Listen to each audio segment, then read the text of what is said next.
नमस्कार सबाइके आज के आमी तोमादेरके करे देखाबो मिष्टि दई रेसिपि भापा मिष्टि दई। तोमरा এই মিষ্টি দইটা মাত্র 15 মিনিটেই বানিয়ে ফেলতে পারবে। এটা এতটাই সহজ। তোমরা যারা মিষ্টি দই বানাতে ফেল হয়েছো তারা কিন্তু আমার এই রেসিপি দেখে অনায়াসে পারফেক্ট মিষ্টি দই বানিয়ে ফেলতে পারবে। এটা বানানো খুবই সহজ। চলো তাহলে বন্ধুরা আমি দেখে নিই আমি কেমন করে মিষ্টি দইটা বানিয়েছি। আমি এখানটায় নিয়ে নিয়েছি একটা ফ্রাই প্যান। এটাতে এবার আমি আন্দাজ মতন দিয়ে দিলাম মিষ্টি মানে চিনি। চিনিটা তোমরা আন্দাজ মতন দেবে, যতটা তোমরা মিষ্টি খেতে পছন্দ করো সেই হিসেবে তোমরা চিনি দেবে। আমি এখানটায় হাফ বাটি চিনি দিয়েছি। এর উপরে সামান্য একটু জল আমি দিয়ে দিয়েছি। এবার এই চিনিটাকে আমি ক্যারামেল করে নেব। গ্যাসের ফ্লেমটাকে একদম লোতে রাখবে, রেখে কিছুক্ষণ রেখে দেওয়ার পরেই দেখবে চিনিটা আস্তে আস্তে গলতে শুরু করেছে। খুব ভালো করে এটা ক্যারামেল তৈরি হবে। এবারে যারা ক্যারামেল তৈরি করতে ফেল হয়েছো বা করতে পারোনি তারা কিন্তু এরকম করে ক্যারামেল তৈরি করবে, দেখবে একদম পারফেক্ট ক্যারামেল তৈরি হবে। দেখো আমার ক্যারামেলটা একদম তৈরি হয়ে গেছে। এবারে আমি গ্যাসের ফ্লেমটাকে বন্ধ করে দেব। দিয়ে এর মধ্যে আমি সামান্য অল্প দুধ এর মধ্যে দিয়ে দিব। এটা কিন্তু নর্মাল টেম্পারেচার রাখা দুধ, সেই দুধটাই কিন্তু আমি এর মধ্যে দিয়ে দিলাম। গ্যাসের ফ্লেমটাকে বন্ধ করার কারণ হচ্ছে দেখো দুধটা উপরে কীরকম উতলে উঠছে, এই জন্যই কিন্তু গ্যাসের ফ্লেমটাকে বন্ধ করে দিয়েছি, নয়তো ছিটকে ছিটকে পড়ে যাবে। এরপরে আমি এর মধ্যে আরও কিছুটা দুধ দিয়ে দিলাম। আমি এখানটায় টোটাল হাফ লিটার দুধ ব্যবহার করেছি। তোমরা যতটা পরিমাণ দই বানাবে সেই পরিমাণে তোমরা কিন্তু দুধটা এখানে ব্যবহার করবে। এবারে খুব ভালো করে এটা নাড়তে হবে। তোমরা কিন্তু বন্ধুরা একদম ভয় পাবে না যে ক্যারামেল তৈরি হওয়ার পরে কিন্তু ক্যারামেলটা একটু লেগে যায়। দুধটার সঙ্গে ভালো করে মিশিয়ে নেবে, আস্তে আস্তে দেখবে ক্যারামেলটা দুধের সাথে খুব ভালো করে মিশে গেছে। এরপরে বন্ধুরা দেখো আমি কিছুটা দুধ একটা বাটির মধ্যে উঠিয়ে নিচ্ছি। আমি এই দুধটার মধ্যে মিল্ক পাউডার একটু গুলিয়ে নেব। মিল্ক পাউডার দেওয়ার কারণ হচ্ছে এই দুধটার মধ্যে মিল্ক পাউডারটা দিলে পরে দুধটা খুব তাড়াতাড়ি ঘন হয়ে যাবে, নয়তো দুধটা অনেকক্ষণ ধরে জাল করতে হবে। আমার এতক্ষণ জাল করার কোনো দরকার নেই, এই জন্য আমি মিল্ক পাউডারটা এর মধ্যে ব্যবহার করছি। তোমরাও এর মধ্যে মিল্ক পাউডার দিয়ে দিবে, দেখবে দুধটা খুব অল্প সময়ের মধ্যে ঘন হয়ে যাবে, বেশিক্ষণ আর জাল করতে হবে না। দুধটাকে এবার খুব ভালো করে মিল্ক পাউডারের সঙ্গে দেখো আমি মিশিয়ে নিচ্ছি। এবারে দুধটাকে খুব ভালো করে কিন্তু জাল করতে হবে।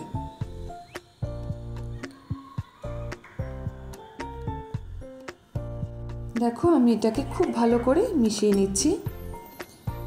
একটা হাতা দিয়ে এটাকে খুব ভালো করে নাড়িয়ে নাড়িয়ে এটাকে আমি এখন জাল করে নেব।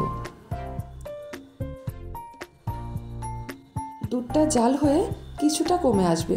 আমি কিন্তু দুধটা খুব একটা ঘন করব না, তোমরা দেখতেই পারবে আমি কতটা ঘন করি। দেখো বন্ধুরা আমি এই পরিমাণে দুধটাকে ঘন করে নিয়েছি, এর থেকে বেশি ঘন করার আমার দরকার নেই। সাইডে দেখো বন্ধুরা আমি একটা পাত্র নিয়েছি, এর মধ্যে আমি দিয়ে দিব টক দই। এই টক দইটাকে আমি ছাঁকনির মধ্যে রেখে দিয়েছিলাম যাতে জলটা ঝরে যায়। এর মধ্যে যে এক্সট্রা জল থাকে সেটা যাতে পড়ে যায় তার জন্য আমি এটা ছাঁকনিতে রেখে দিয়েছিলাম। এবার সেই দইটা আমি একটা পাত্রের মধ্যে নিয়ে নিলাম। নিয়ে এবারে আমি এই দইটাকে খুব ভালো করে ফেটিয়ে নেব যাতে এর মধ্যে কোনো রকম দানা ভাব না থাকে। দেখো আমি এটাকে খুব ভালো করে এবারে ফেটিয়ে নিচ্ছি। যদি তোমাদের কাছে চামচ থাকে তোমরা সে চামচ দিয়েও কাঁটা চামচ দিয়েও কিন্তু এটা ভালো করে ফেটিয়ে নিতে পারো। দেখো আমি কিছুটা দুধ একটা বাটির মধ্যে উঠিয়ে নিয়েছি। দুধটা কিন্তু খুব ঠান্ডা হলেও চলবে না, খুব গরম হলেও চলবে না, যাতে আমরা একটা আঙ্গুল ডুবিয়ে রাখতে পারি সহ্য হয় আমাদের, সেই হিসেবে দুধটাকে ঠান্ডা করতে হবে।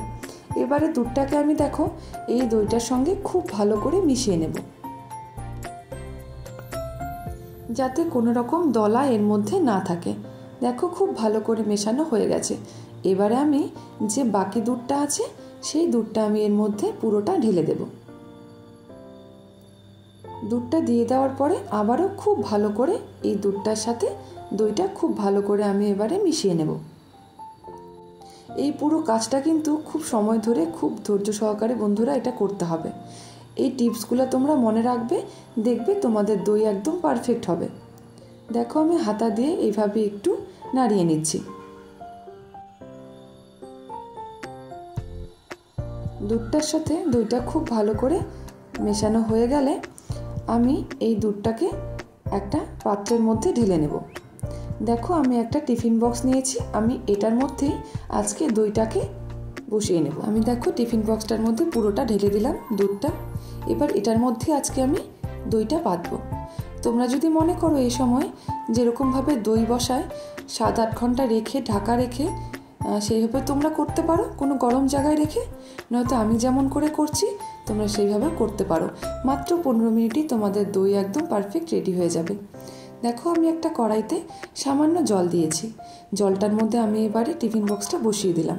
এবারে এই টিফিন বক্সটা আমি ঢাকা দিয়ে দিলাম, উপরে একটা ঢাকনা দিয়ে আমি দেখো ছিদ্রটা যে আছে এর মধ্যে আমি একটা লবঙ্গ দিয়েছি যাতে এর ভাবটা বেরিয়ে না আসে। এবার এটাকে 10 মিনিট সেদ্ধ করে নিলে বাস রেডি হয়ে যাবে আমাদের দই। দেখো বন্ধুরা আমার দইটা একদম রেডি হয়ে গেছে, আমি নিয়ে চলে আসছি। এবার তোমাদের আমি এটা দেখাচ্ছি। তোমরা খুব অল্প সময়ে কিন্তু এই দইটা বানিয়ে ফেলতে পারবে। তোমরা দেখতেই পারলে কতটা কম সময়ে এই দইটা তৈরি হয়ে গেল। তোমরা চাইলে এই অবস্থাতেও খেতে পারো, নয়তো তোমরা এই দইটাকে ফ্রিজে রেখে একদম ঠান্ডা করে কিন্তু তোমরা খেতে পারো। দই ঠান্ডা খেতেই ভালো লাগে। তোমরা যখন এই দইটাকে ফ্রিজে রেখে দেবে 7-8 ঘন্টা, তখন দেখবে এই দইটা আরও ঘন হয়ে যাবে। দেখো বন্ধুরা আমি তোমাদের চামচ দিয়ে তুলে দেখাচ্ছি এটা কতটা সুন্দর দই বসেছে, আর এতটা অল্প সময়ে দই হয়েছে যে তোমরা তোমাদের বাড়িতে অতিথি আসলে তোমরা এই দইটা বানিয়ে অবশ্যই খাওয়াতে পারবে। তাহলে বন্ধুরা তোমাদের ভিডিওটা কেমন লাগলো আমাকে জানিও। যদি তোমাদের ভিডিওটা ভালো লাগে লাইক কমেন্ট করো, আর নতুন বন্ধু হলে প্লিজ সাবস্ক্রাইব করে পাশে থেকো।